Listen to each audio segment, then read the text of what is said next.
सुंदर कृष्णांजलि में उपस्थित प्यारे भाइयों बहनों, माता जी, वरिष्ठजन, मेरे लिए बड़ा भावुक पल है क्योंकि इस कृष्णांजलि में मैंने बहुत सारे कार्यक्रम अटेंड किए हैं, आयोजित किए हैं।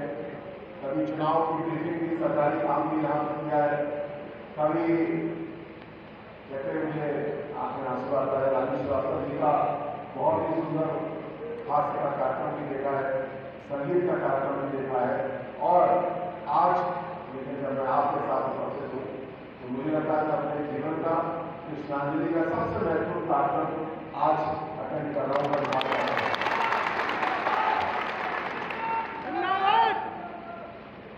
बाबा लक्ष्मीशाह जी बंजारा का स्मरण करते हुए, उनको याद करते हुए अपनी बात आगे आपके सामने रखना चाहता हूँ। हमारे मंचासीन अत्यंत लोकप्रिय सांसद भाई सतीश गौतम जी, जिनके नेतृत्व में पूरा अलीगढ़ प्रगति कर रहा है, और जैसा अभी आपने उन्होंने भी कहा, बंजारा समाज के लिए सतीश भाई साहब बहुत चिंतित है। और अभी हमारी बहुत बड़ी बात भी हो रही थी, और हम लोग मिल करके आपके लिए दृढ़ संकल्प हैं, काम करेंगे, प्रत्येक मांग को हल करेंगे, और उसके बारे में अभी और मैं बोलूंगा। हमारी जिला पंचायत अध्यक्षा बड़ी बहन विजय सिंह जी, इनकी आपका बहुत बहुत आभार, बहुत स्वागत, बहुत सारी शुभकामनाएं। आदरणीय शिवराज सिंह जी, श्री कुमार पांडे जी, बहुत सारी शुभकामनाएं। बड़ी बहन राम सिंह कटेरिया जी, बहन जी, जब मैं आपकी सेवा कर रहा था एसएसपी के रूप में, तो बहन जी सेवा कर रही थी जिला पंचायत अध्यक्ष के रूप में, और मेरे अनुरोध पे कहीं भी कोई विकास कार्य की जरूरत होती थी, हालांकि पुलिस का काम तो बिल्कुल नहीं था, लेकिन दीदी कभी कार्य करती थी, हमेशा सम्मान करने की कार्य करती थी। आदरणीय स्वरूप सिंह बंजारा जी और हमारे भाई ओम प्रकाश जी, मैं चाहूंगा एक बार मेरी तरफ से, आप सबकी तरफ से बहुत जोरदार तालियां।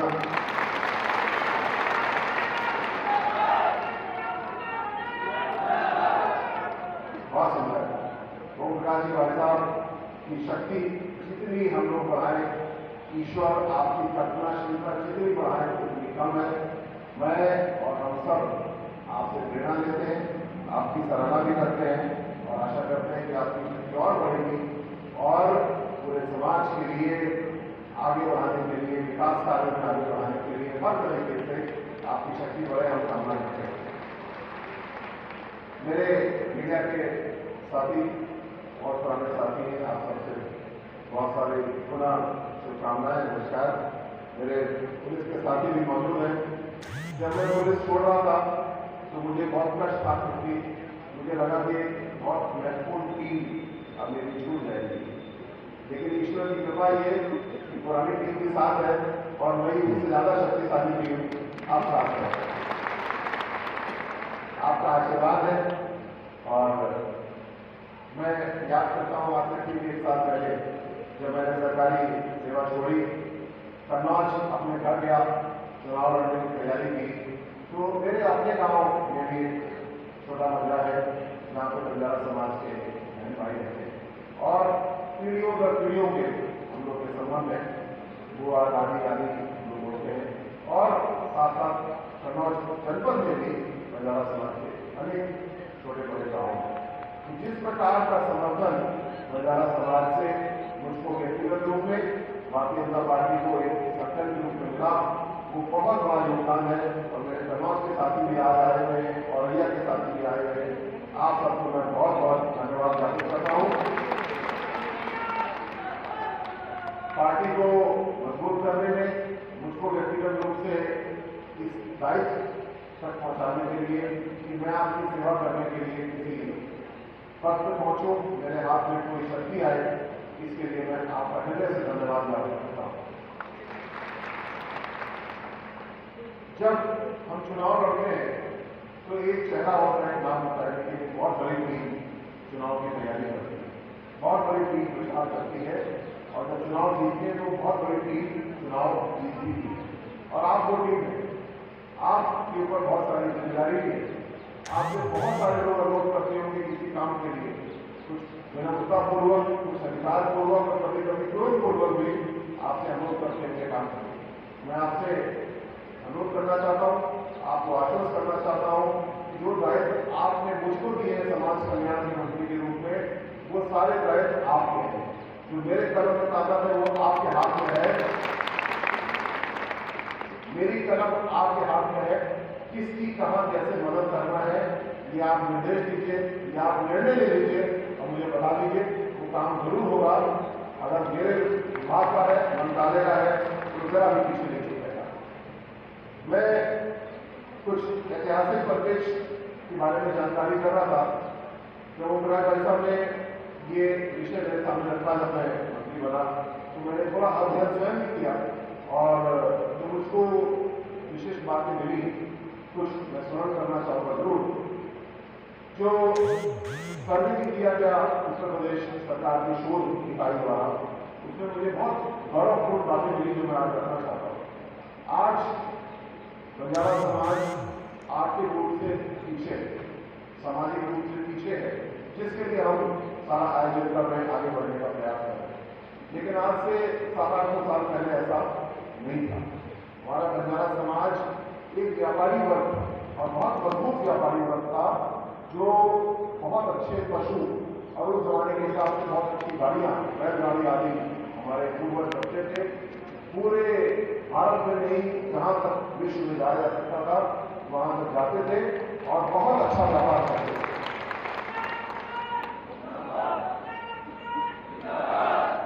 खासकर नमक का व्यापार आपने भी पढ़ा है, सुना है। नमक का व्यापार हमारे पूर्वज बहुत अच्छे से करते थे और उससे हमारी पहचान भी थी। लेकिन मुगल काल जब आया तब हमारी परेशानियां शुरू हुई। उन्होंने इस प्रकार बार बार आक्रमण किए और हमारे समाज ने लोहा लिया।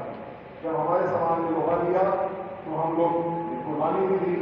कहीं पे हम जीते, कहीं पे हम नहीं जीते और कहीं पे हम लोग को नुकसान बहुत ज्यादा हुआ, जिसकी वजह से जो आर्थिक संपन्नता हमारी थी धीरे धीरे वो कम हो गई। और जब अंग्रेज का शासन आया तब हमारे ऊपर सबसे बड़ी हानि हुई, सबसे बड़ा अत्याचार हम लोग के ऊपर तब हुआ। हमारे लिए बहुत ही अपमानजनक नाम रख दिया गया आपराधिक जनजाति, क्रिमिनल ट्राइब। केवल बंजारा समाज नहीं, और भी ऐसी कई जनजातियों के, कई समूह के लिए अंग्रेजों ने ऐसा नाम रखा। उनके लिए क्रिमिनल कौन था? उनके लिए अपराधी क्रिमिनल वो था जो अंग्रेज के शासन के खिलाफ आवाज उठाए, जो अंग्रेज के शासन के खिलाफ तलवार उठाए और कार्रवाई करे, वो उनके लिए अपराधी था। और आज उन्होंने हमको अपराधी कहा, हम इस बात का गौरव महसूस करते हैं। हमने अंग्रेज के खिलाफ इतनी लड़ाई लड़ी कि उन्होंने हमारे लिए कानून बनाया, लेकिन उसके जरिए भी वो हमको दबा नहीं पाए। हम फिर भी अपने संघर्ष को जारी रखते हैं। जब देश आजाद हुआ, बाबा साहब अम्बेडकर को जिम्मेदारी दी गई संविधान भारत का लिखने की, नए कानून बनाने की। बाबा साहब ने एक कानून बनवाया जिसमें सबसे पहले ये क्रिमिनल ट्राइब्स एक्ट को खत्म किया गया और डीनोटिफाई कर दिया गया, मतलब इस कानून को ही समाप्त किया गया और हमको आजादी मिली।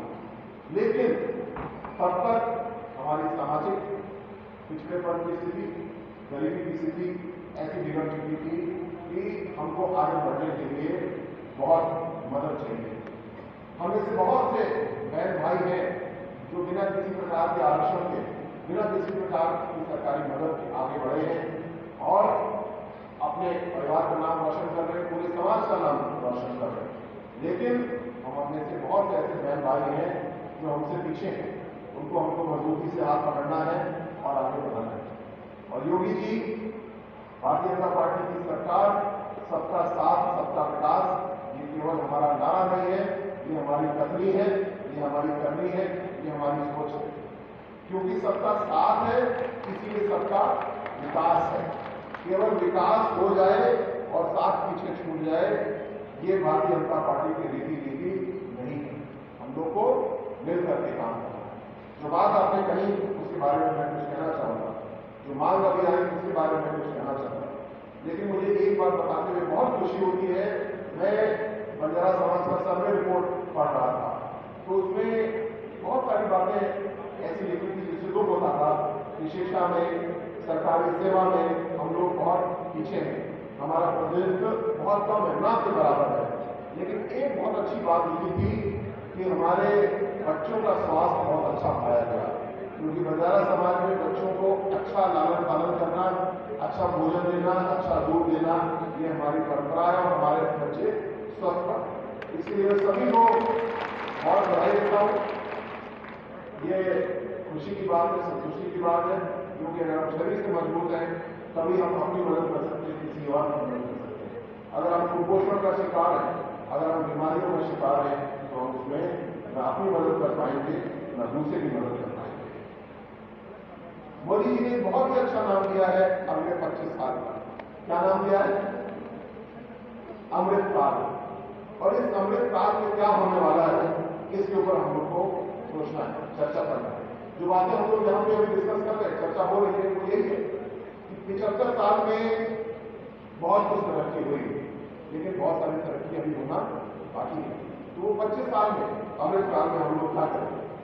सबसे बड़ी उपलब्धि ये है कि आज इस कृष्णांजलि में सर्व समाज के बहन भाई हम लोग यहाँ पे एकत्रित हैं, एक छत के नीचे बैठे हैं और बातचीत कर रहे हैं। क्या जब देश आजाद हुआ था तो क्या ऐसा संभव था? नहीं। ये यहाँ से आधा किलोमीटर दूर बल्ला देवी थाना है। बल्ला देवी के साथ में एक जमीन है जो क्रिमिनल ट्राइब एक्ट के तहत जमीन बनाई गई थी कि यहीं में हमारे लोग रहेंगे और इससे बाहर जाएंगे तो उनके खिलाफ कार्रवाई की जाएगी, उनको जेल भेज दिया जाएगा। यहाँ से आधा किलोमीटर भी नहीं होगा, एक कैंपिंग साइट, एक ऐसा स्थान है जो हमारे लिए बनाया है। तो अगर आपसे 75 साल की बात करें तो यहाँ पे सभा किसी और की हो रही होगी और हम लोग वहाँ पे अपने छोटे छोटे झोपड़ी में बैठे होंगे। ये हमारी स्थिति 75 साल पहले थी, मैं व्यक्तिगत जानता हूँ चीज। लेकिन आज ये स्थिति बदली है। अब अगले 25 साल हमें काम करना है। उसके लिए जो आपकी मांग है मैं उसमें आऊंगा भी, लेकिन कुछ मूल सिद्धांत है। हम लोग को विकास कार्यों में अपना हक मांगना है।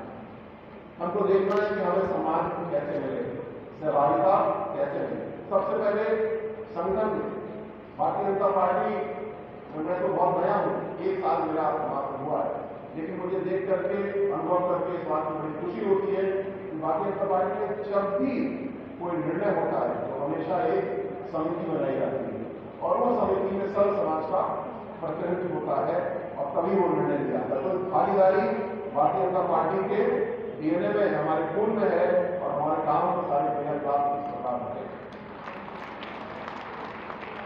आने वाले समय में संगठन में बहुत सारे परिवर्तन हो रहे हैं, तो आप देखेंगे, आपको खुशी होगी, मुझको भी खुशी होगी कि संगठन में प्रतिनिधित्व उसी प्रकार बरकरार रहेगा और बढ़ेगा और हम सब मिलकर के संगठन को मजबूत करेंगे।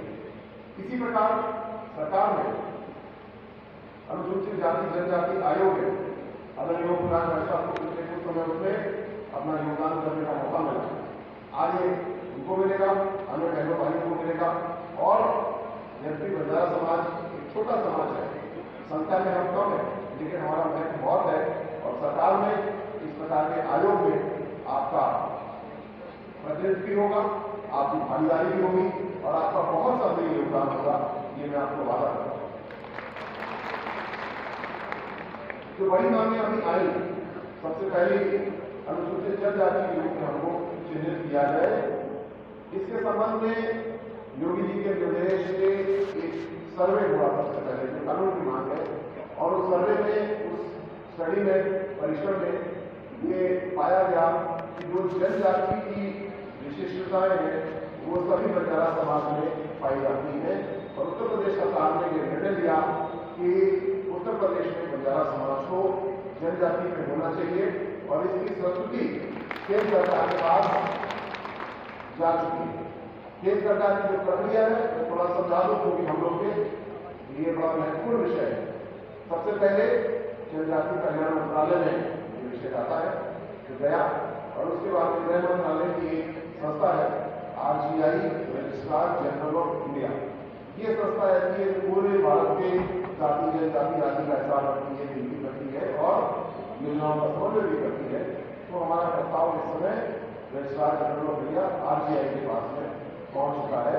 आदरणीय ओम प्रकाश जी और मैं हम दोनों मिलकर के जो रजिस्ट्रार जनरल है उत्तर प्रदेश के कार्य में ही राज्य सरकार मेरे मित्र भी हैं, उनसे हम लोग आपके 2 बार मिले हैं और उन्होंने बहुत तेज प्रक्रिया की है जिससे कि जल्द से जल्द ये निर्णय हो और हम लोग जल्दी ही अपने बहुत ही प्रभावी गृह मंत्री जी उनके निर्देशन में बड़े बड़े परिवर्तन हुए हैं। बंजारा समाज को जनजाति में लाना ये बड़ा परिवर्तन हमारे लिए है, लेकिन उनके लिए बहुत छोटी बात होगी। उनसे मिल करके अनुरोध करेंगे और हमारा पूरा प्रयास है कि अनुसूचित जनजाति के रूप में अतिशीघ्र हमको परिभाषित किया जाए जिससे कि हमारे विकास का रास्ता खुले। आपको बताते हुए भी खुशी होती है कि जैसी हमारी बंजारा समाज की समस्या है कि किसी प्रकार की समस्या गोंड समाज की है। लखी 4 ऐसे जिले हैं जहां पे गोंड समाज के बहन भाई निवास करते हैं, लेकिन उनको अनुसूचित जनजाति के रूप में चिन्हित नहीं किया जाता। पूर्वांचल के जनपद है कुशीनगर, संत कबीरनगर, भदोही और चंदौली और ये सारी प्रक्रिया पूरी की गई 2 साल पहले इसमें और अभी राष्ट्रपति जी का उसमें आदेश हो गया है। उत्तर प्रदेश सरकार से पत्र जारी हो गया है और इन 4 जनपदों में गोंड जाति को जनजाति के रूप में परिभाषित किया गया। तो काम हो रहे हैं, ये मैं इसलिए बता रहा हूं जिस प्रकार आपकी मांग है, हमारे और बहन भाइयों के समूह की मांग है, उसको योगी जी ने, मोदी जी ने पूरा किया है। मुझे पूरी आशा है कि जल्दी हम लोग आपका भी सम्मान करेंगे, आपके भी विकास का सहभागिता का रास्ता मजबूत करेंगे, आगे बढ़ेंगे। दूसरी बात राजस्व ग्राम होने से बिल्कुल मैं सहमत हूं। जहां पे बड़े बड़े ग्राम हैं, हमारा मजरा ग्राम से बाहर है, विकास से पीछे छूटा है, क्योंकि हम जाति के रूप में परिभाषित नहीं हो रहे, जनजाति के रूप में परिभाषित नहीं हो रहे, तो विकास में हम लोग पीछे छूट रहा है। जब ये राजस्व ग्राम अलग होगा, ग्राम प्रधान का चुनाव अलग होगा, प्रधान मजरे का छोटा या बड़ा मजरा जैसा भी होगा या होंगी, तो निश्चित रूप से हम लोग विकास की गति को और तेज कर पाएंगे। आपको बताते हुए यहां भी खुशी होती है क्योंकि ये काम भी हो रहा है। योगी जी जिस प्रकार आपके लिए चिंतित है, इसी प्रकार नेपाल की तराई में जो जनजातियां रहती हैं उनके लिए बहुत चिंतित है। थारू नाम की एक जनजाति है, उत्तर प्रदेश में जनसंख्या के हिसाब से काफी बड़ी जनजाति है और नेपाल की तराई में करोड़ों का निवास है। ठीक यही समस्या होती है, वहां पे जंगल में वन ग्राम कहलाते हैं वो थे और वन ग्राम के कारण उनको बहुत सारी सुविधाएं नहीं मिल पाती। अभी हाल में योगी जी के विशेष प्रयास से 4 ऐसे वन ग्रामों को राजस्व ग्राम बनाया गया है जिससे कि उनका विकास का रास्ता खुले। और ये समझिएगा वन ग्राम को राजस्व ग्राम बनाना बहुत मुश्किल काम है, पर इस पर इसके लिए राजस्व ग्राम को ताक करके एक और राजस्व ग्राम बनाया जाए। पर ये योगी जी की बुलडोजर वाली शक्ति है। बुलडोजर वाली शक्ति केवल घर गिराने के लिए है, बुलडोजर वाली शक्ति बनाने के लिए, विकास के लिए है, गांव विकास बनाने के लिए है और उस गांव में सड़क बनाने के लिए है, बांध बनाने के लिए है, एयरपोर्ट बनाने के लिए। योगी जी की बुलडोजर की शक्ति भी है और शक्ति भी है, जिसका परिणाम हमने अभी देखा। प्रयागराज में उत्तर प्रदेश सरकार को, योगी जी को चुनौती देने के लिए एक घटना एक माफिया ने वहां की। वैसे पिछले 6 साल में माफिया को घुटने पर ला दिया योगी जी ने। जो माफिया जीपों से बंदूकें निकाल करके बाहर घूमते थे, आज व्हील चेयर पर बैठे हुए हैं। लेकिन फिर भी किसी की मन में शायद ऐसा भ्रम आया कि मैं फिर ऐसा कुछ कर सकता हूं और प्रयागराज में एक घटना हुई। दोनों ही पक्ष समाजवादी पार्टी के हैं। समाजवादी पार्टी जिसने हमेशा अपराधियों को बढ़ावा दिया, माफिया को बढ़ावा दिया और अतीक अहमद उनका एक नेता माफिया, उसके गुर्गों ने, उसके भाई ने, उसके निर्देश में, उसके साजिश में, बेटों ने एक घटना की। लेकिन योगी जी का संकल्प, शक्ति और शक्ति, उन्होंने विधानसभा में इस बात को कहा कि जो माफिया है उनको मिट्टी में मिला देंगे और मिट्टी में मिलाने का काम तुरंत शुरू भी हो गया। उत्तर प्रदेश के सभी लोग, चाहे बंजारा समाज के हो, चाहे किसी समाज के हो, सब लोग कानून के हिसाब से चलना चाहते हैं। उत्तर प्रदेश के लोग बहुत शरीफ हैं, कानून के मुताबिक चलना चाहते हैं। लेकिन ये माफिया जो शुरू किया था समाजवादी पार्टी की सरकार ने, हर जिले में एक तो एक माफिया तैयार कर दिया गया था। यहाँ अलीगढ़ में एक माफिया तैयार हुआ था ये गुड्डू के नाम से, आपने अभी देखा, उसका भी कानून ने हिसाब लिया, उसके और उसके गैंग के भी काफी सारे लोगों को सजा हुई और जेल में बंद है और पूरी सजा अपनी काटेंगे और जो मुकदमे हैं उसमें भी कार्रवाई होगी। इस प्रकार के संकल्प, इस प्रकार की शक्ति और शक्ति योगी जी की है, इसका परिणाम कि हमारी पुलिस मजबूती से काम कर रही है। एक जमाना था जब पुलिस के ऊपर गोली चलती थी तो लोग सोचते थे सिर्फ छुपा लो, जान बचा लो, बड़ा निपटा लो। लेकिन आज जब गोली पुलिस के ऊपर चलती है तो हमारे पुलिस वाले भी प्रशिक्षित है, बहादुर है, बहादुरी से गोली का जवाब गोली से देते हैं। शायद जो पहले पुलिस के वाले में गोली का जवाब नहीं देते। मैं अपने पुलिस कर्मी साथियों को बधाई देना चाहता हूँ, आपकी वजह से आज 6 साल में उत्तर प्रदेश की कानून व्यवस्था मजबूत हुई है। यही पुलिस थी, यही कानून था, लेकिन मुख्यमंत्री थे अखिलेश यादव, उनका यह संकल्प नहीं था कि कानून का राज स्थापित किया जाए। और आज जो कानून का राज स्थापित हुआ है, इससे छेड़छाड़ करने का जो प्रयास प्रयागराज में हुआ, ये सभी माफिया के लिए सबक रहेगा कि अगर किसी ने ऐसी चेष्टा की तो माफिया को मिट्टी में मिलाया जा चुका है। अगर फिर से उठाओगे तो कुचल दिया जाएगा, समूल नष्ट कर दिया जाएगा, ऐसा काम होगा। मैं आपसे विनम्रतापूर्वक अनुरोध करना चाहता हूं, जो संघर्ष आपका है वो संघर्ष अब मेरा भी है। हम लोग मिलकर के इस संघर्ष को पूरा करेंगे। जनजाति के रूप में परिभाषित होना, इसमें जितना काम राज्य सरकार कर सकती थी वो पूरा हो गया है और अब केंद्र सरकार का काम है। हमारे सांसद जी सतीश भाई साहब बैठे हैं, सतीश भाई साहब, ओमकार भाई साहब, हम लोग सब लोग मिल करके इस काम को करेंगे। बड़ा काम है लेकिन होगा, निश्चित रूप से होगा। जैसा आपका संकल्प है, आपकी ऊर्जा है, निश्चित रूप से पूरा होगा। मैं आपसे ये भी अनुरोध करना चाहता हूँ कि आने वाले समय में हम लोग को ये जरूर देखना है कि किस तरीके से हम लोग और मजबूती लाएं अपने समाज में, मतलब सर्व समाज में। जो बात मैंने कही थी आज से 75 साल पहले अगर कृष्णांजलि रही होगी तो यहाँ पे हम और आप ना होते, हम और आप अन्ना देवी थाने के नीचे हाजिरी रजिस्टर में अंका लगाया होते। 75 साल में जो परिवर्तन हुआ है इसको और आगे बढ़ना है। सबका साथ, सबका विकास, क्योंकि साथ है इसलिए विकास है। 35 लाख करोड़ रुपए का निवेश उत्तर प्रदेश में योगी जी लेकर के आए हैं। ये बहुत बड़ा अवसर है और केवल मैं युवाओं की बात नहीं कर रहा हूं, जो 75 साल के 80 साल के लिए हैं वो भी इसका फायदा उठा सकते हैं। इतना बड़ा निवेश उत्तर प्रदेश में हो रहा है। यही हमारे अलीगढ़ में डिफेंस कॉरिडोर, सेना की जो वस्तुएं होंगी उनका निर्माण शुरू हो गया है। यही हमारे अलीगढ़ में एयरपोर्ट का विश्वविद्यालय बन के तैयार हो रहा है। अभी मैं देख रहा था एक कंटेनर डिपो तैयार हो रहा है। फ्रेट कॉरिडोर, ट्रेन जाती है मालगाड़ी, वो हमारे यहाँ से गुजरती है, जिसकी वजह से हमको लाभ मिल रहा है।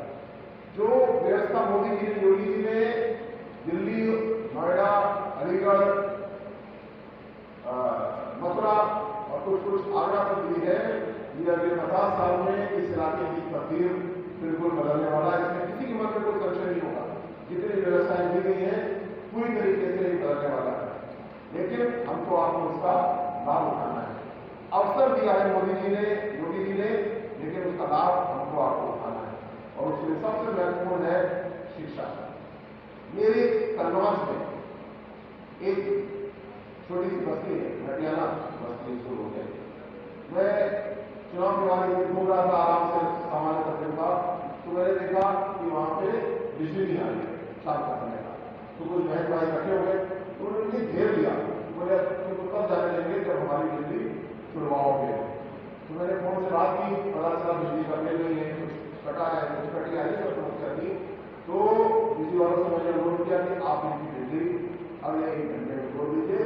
लेकिन अपने बहनों से मैंने अनुरोध किया, बल्कि वादा दिया कि बिजली को जुड़वाना हो, लेकिन बच्चे स्कूल रोज जाएंगे। हमारे में इस शर्त पे आपने बिजली जुड़वाना, बिल नहीं देना लेकिन इसमें जुड़वाना। और उसके बाद मैं दोबारा उस मोहल्ले में गया, बच्चों को स्कूल लेकर के गया। मुझे समझाना पड़ेगा माताओं को कि बच्चों को स्कूल भेजो, नहीं, मेरे कहने भर की देर थी और 50-60 बच्चे और माताएं तुरंत स्कूल की ओर गए और पहुंचे वहां। लेकिन वहां पे मुझे देखकर के एक कष्ट हुआ, स्कूल था लेकिन उसमें 50 और बच्चों के बैठने का स्थान नहीं था, क्योंकि जितना स्कूल था उतने बच्चे वहां पे आ गए थे।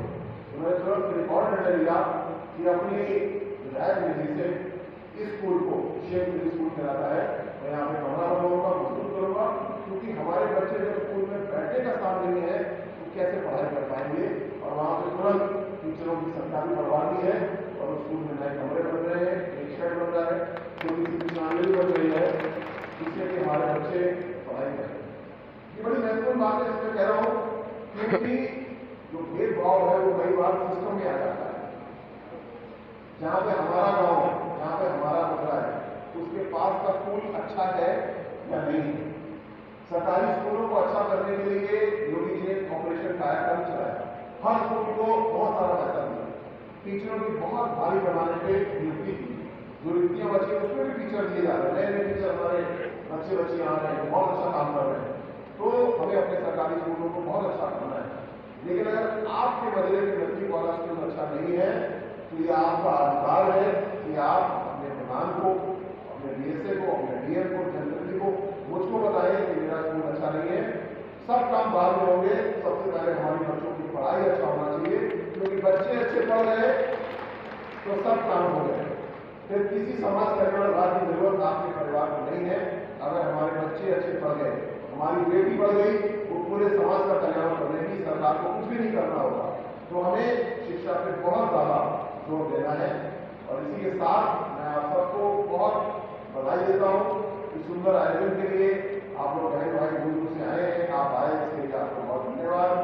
आदरणीय मुख्यमंत्री जी, आपकी पूरी टीम, आपको मैं बधाई देता हूँ। और मुझको आपने अपने पुराने घर अलीगढ़ आने का मौका दिया, इसके लिए बहुत धन्यवाद देता हूँ। ऐसा मौका पुनः मुझको मिलेगा ऐसी आशा करता हूँ और बहुत सारी शुभकामनाएं।